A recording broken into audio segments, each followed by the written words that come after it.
The town of Enfield was North London. The kid I was a very outgoing child, very energetic. I loved swimming and I loved sports. I was sort of helpful towards my younger brothers and sisters. It was just like a normal family life, really. We had no knowledge of the history of the house before the happenings and the events started. This racket started to occur in the back bedroom and some disturbance. And my mum came into the room and she said, "Johnny and Janet, pack it up and sleep. We've got to get up in the morning." And the chest of drawers near the wall and the door had slid into sort of the doorway.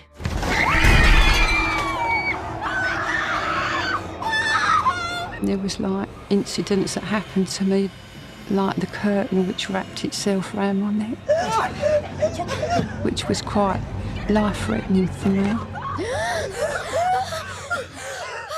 And it brought it home to me that this could kill you. And we was all in a terrible state, very scared and tired of it. And it got worse as the time went on. We got more exhausted with it. It's what happens in the supernatural demonic world. In order to infiltrate someone's life, they don't just, oh, I now have you possessed. They have to weaken you by creating turmoil, noises in the night, things that go bump. They start to elevate fear and they begin to feed on that fear.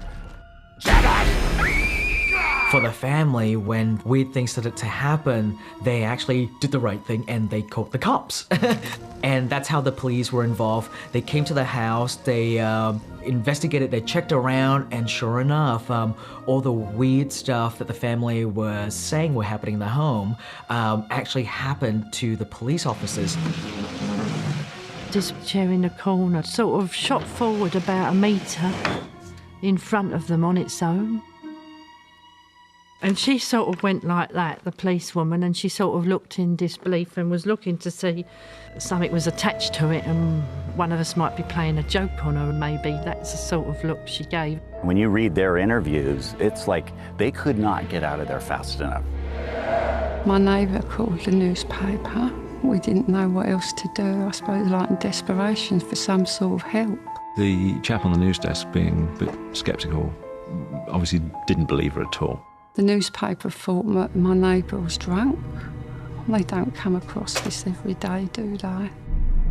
When she mentioned the police had seen this, they had to believe them then. You wouldn't ignore the fact that if the police had witnessed something, that was good enough for us. I was in my early 20s. I was a photographer on the Daily Mirror, covering anything, everything. News, sport, fashion, you name it, I shot it. Janet was brought in, and as she came into the room, suddenly things just took off. Wherever Janet was, it just seemed to happen. Kids are kids, you know, they'll do funny little things for attention, but not the things that we were seeing, we were witnessing there. They couldn't have done those things. They weren't even in the same room at the time. So, no, I quite believe what I was watching was genuine. You'd have chairs tip up, beds turn over, drawers would fly out in a room there was no one in.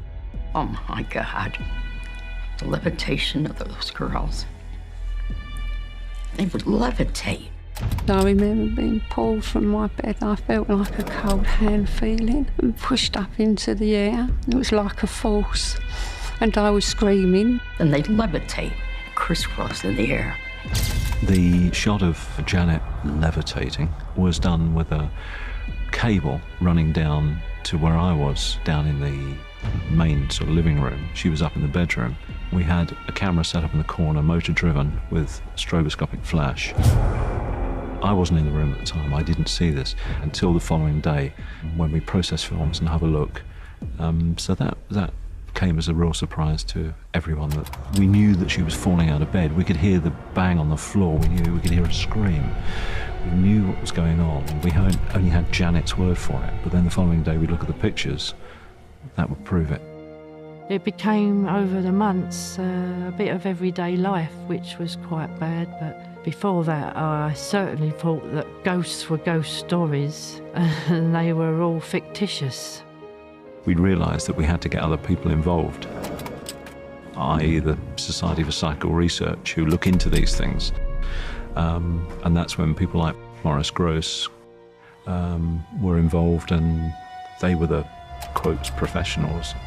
As far as Maurice is concerned, I understood that he had a connection with the case. He'd gone along there believing that it was his recently deceased daughter, who was also called Janet, who was trying to contact him from beyond the grave, sort of thing. And I'm sorry, I'm sort of lost on me.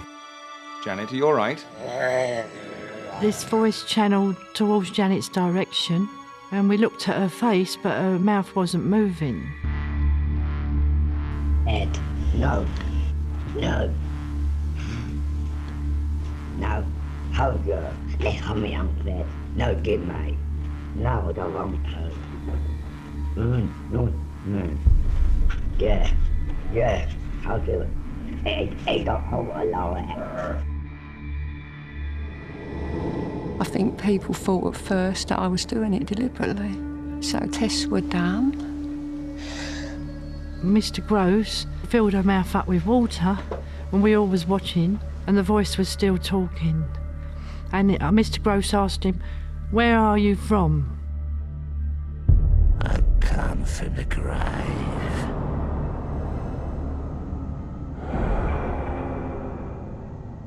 We are in the actual graveyard where Bill Wilkins is actually buried. Mum, she's watching over us. The expression on my mum's face is just how she used to look at me. I felt sorry for the kids because everyone had to be there to see it, from Cambridge professors to TV companies. There was even one, there was a ventriloquist, was invited along to the house to see if Janet was making sounds herself and, you know, this sort of stuff. There were so many witnesses and so many people had seen things. With the media there, reporters, investigators. There was no privacy anymore. Our lives weren't their own. My name's Kent Allen. We're with the television news program Wide Angle.